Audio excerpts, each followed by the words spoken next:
Mike Owens with Inside Fighting here, joined today by Tabatha Ricci, who returns to action next Saturday night, facing Angela Hill. Tabatha, always great to sit down and chat. How are things with you today?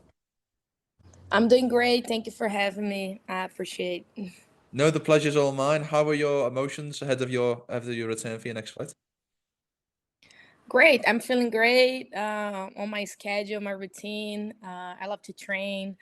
I love to get ready for the fight. So it's always fun for me to get ready for a fight. I think your last four fights have been in front of fans. Now you go back to the Apex. How are you feeling about fighting inside the Apex? I feel good. I like to fight it in a small cage as well. In the Apex, it's not a lot of people, so you can hear a lot of your coach, the instructions. So it's pretty fun. I enjoy to fight in the Apex, and I fight anywhere. I don't care. Which one do you prefer? Do you prefer the Apex or do you prefer the stadiums? I prefer the stadiums. Yeah, for sure. Is there a stadium or an arena or a country or somewhere that you haven't fought that is like a bucket list place you have to fight before it's all I said and done? really, I really would like to fight in Brazil, and I would like to fight in Japan too. Wow. Yeah. There's a specific arena in Brazil and Japan or just the countries themselves? No, just the country itself, not a specific arena. Yeah. As someone who has never visited the country of Brazil, what is the best city? If I could go to one city in Brazil, which would you recommend? I think you should go. There's a lot of beautiful places in Brazil. I'll go explore the beaches like in Bahia, Hmm. and so they have a lot of different little cities over there that you can go to some paradise beach. Um, I'll go explore that part over there. I love it. Let's Yeah. talk about your last fight. I know that we caught up a couple of weeks after your last performance, but now you've had a few months to take that all in. Happy with how the last fight went? Yeah, I'm very happy how the fight went. Everything went through as the game plan, as we planned with the team. I'm still looking for my best performance. I don't think I show everyone yet everything that I have. So I'm very excited always to fight again and again. So I'm feeling more comfortable. Finding more my game. So yeah, I'm still looking for my best. But I don't think I did had one of the best performance ever. I did had ones that I feel very good and like a flow.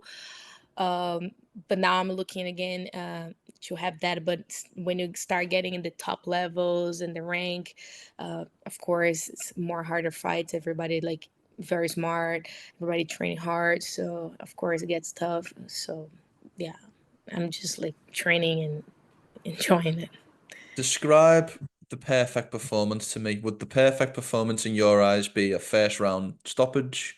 Would it be a 50-45 over 5 rounds? When you think of the perfect performance, how would you I describe think the that? perfect performance is not about even the finish or the knockout. It's just about how you feel in the cage, like inside, like you feel like you're in the zone, you're in your game, like you're flowing, you're having fun. It's not that I'm not having fun, I'm just like trying like um to put everything together, like everything that you train for, then you feel everything it's going perfect, like putting together all the techniques and all the game plan at the same time, and you can like really like enjoying like getting punch and like seeing more of this stuff, like putting it all together. Yeah. I think that's when everything comes together. That'll be the perfect fight for me. UFC 305 is this weekend, a big time middleweight title fight going down. And we're happy to announce that Inside Fighting has once again partnered up with DraftKings to bring you guys an offer. Or right now, if you're a new DraftKings customer, you can go download the DraftKings Sportsbook app, bet $5 on UFC 305, and you'll get $150 in bonus bets instantly using our promo code Inside Fighting.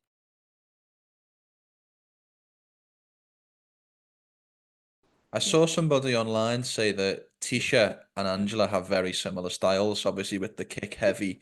I know that the different striking backgrounds, but the kick and heavy striking styles. Do you feel as though Tisha Torres or Tisha Pennington and Angela Hill have similar fighting styles when you're preparing for them?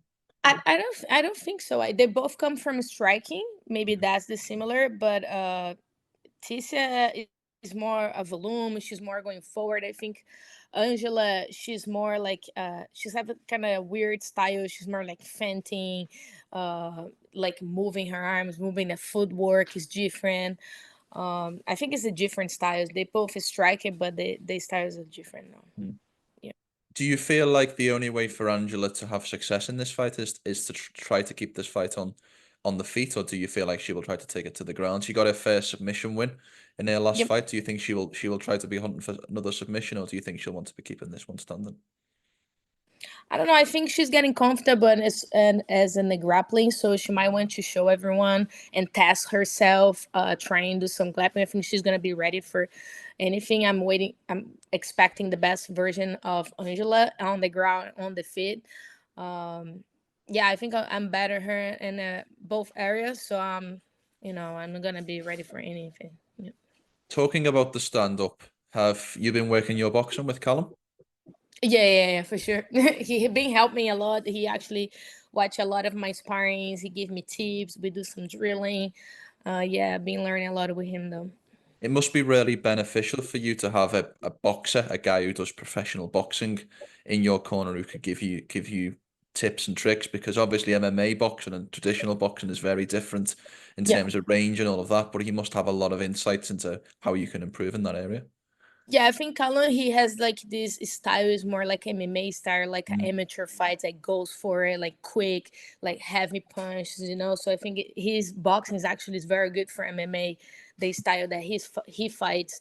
So we work a lot, and he's very smart watching fights and breaking down what the opponents does and like mimicking what they do, what they're thinking, the next punches and the setting up. So it's pretty cool to hear his side, and we share with in my team too. So it's pretty nice, yeah, Do, to have him on my side. Yeah. do you guys do any sparring together? Oh yeah, we do. Yeah. Who wins? No, Callum most of the time he wins for sure. He's big and he's long, he's strong, and Well, let's talk about this fight. What do you feel like a win over Angela Hill does for you in this division? I mean, when you look at Angela's losses, they're always to the top girls. They're always to the girls who go on to fight or challenge for titles. So, what do you think a win does for you? that win is gonna be very important for me because it's I fought Tecia and I did not move much in the rank because she was out of the rank. So fighting Angela, we put me a little up on the rank. So that's what I want to get closer to the top five, to get closer to the belt and get more tougher fights. So awesome. She's one of the veterans from the division. I've been fighting all those girls, had a lot of experience, a lot of fights. So it's an honor to fighting those girls that I've been watching before getting the UFC. So it's pretty cool to be sharing the cage with them. And yeah, I just want to get up in the rank, get confidence, and that's gonna get me ready for the top fights and get closer to the belt. Yeah. When you look at these rankings, do you want to take it slow and continue to learn and develop your skills, or are you of the opinion that you want to get up these rankings as fast as you can and get to those top five, and then eventually that world title fight as quickly as possible? No, I'm not a rush. I'm once you get better, that's what I told you when I like finding my flow, finding my time. And I'm still young, I'm not a rush. I'm really enjoy to train. I really enjoy this game. So I think my time is coming, and I'm getting better every time, every camp. Like, so it's pretty cool to see that, to feel that. So I'm not a rush. I just one fight at a time, and I'll be ready when the time comes. So Angela was somebody who, when you were on your come up in your career, that you were watching and you were a fan of? I was not a fan of, but I watched the girls Mm. fight. So she Mm. was always fighting. She has a lot of fights. So she's one of the girls that I'm watching for sure. Mm. Sorry, my dog is just like going crazy. It's all good. It's all good. 115-pound division. Who do you think is the toughest stylistic matchup for you in the rest of the top 15? I think Weili, Mm. she's really well rounded, and she's been showing that she has a very good grappling. When she fought Amanda Lemos, she really dominated her in the ground, like wrestling. She's very good. I think she's showing that she's really like the champ. Yeah. What I thought I would do is something a little bit different. Is I've got a list of women's fights that are currently booked, and I'd like to get your prediction on each of those. So Okay. you took the name right out my mouth. Weili Zhang versus Tatiana Suarez. It's not officially booked, but it feels like that is the next fight for the strawweight title. Who do you think wins that one? I think Weili.